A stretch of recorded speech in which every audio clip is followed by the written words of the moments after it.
ദേവികയെ കല്യാണം വരെ കഴിക്കാൻ ആഗ്രഹിച്ച ഒരാൾക്ക് അവൾക്ക് സംഭവിച്ച അബോർഷനെ കുറിച്ച് അറിയേണ്ടതല്ലേ? അബോർഷൻ അതവൾ ആരോടും പറയണ്ടെന്ന് തീരുമാനിച്ചതാ.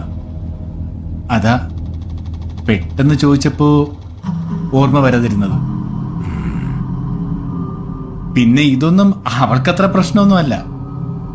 പിന്നെ ഇപ്പൊ ഇത് കുത്തിപ്പൊക്കിക്കൊണ്ടുവരുന്നത് ഇതൊക്കെ ആളുകൾ അറിയുമ്പോ സെന്റിമെന്റ്സ് വർക്കൗട്ട് ആവും. അതിനുവേണ്ടി തന്നെയാണ്. അവള് നല്ല നടിയാണ്, ക്യാമറയ്ക്ക് മുന്നിലും ജീവിതത്തിലും.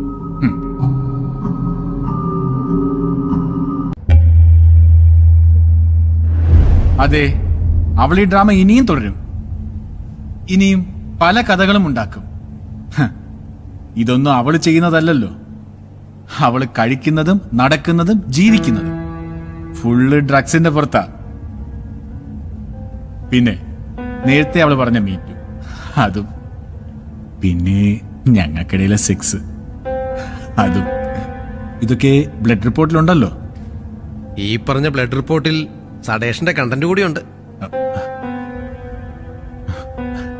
അവളുടേതൊരു ഫ്രീ ലൈഫ് സ്റ്റൈലാണ്. അവള് പലതും സ്വഭാവത്തിലല്ല ചെയ്യുന്നത്. ഇപ്പോ ഡ്രഗ്സിന്റെ ഒപ്പം അവള് വേറെന്തൊക്കെ കഴിച്ചെന്ന് ആർക്കറിയാം?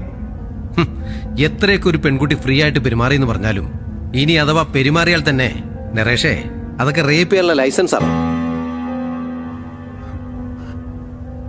അപ്പോ റേപ്പ് അല്ലാത്ത ഒന്നിനെ റേപ്പ് ആക്കാം അല്ലേ?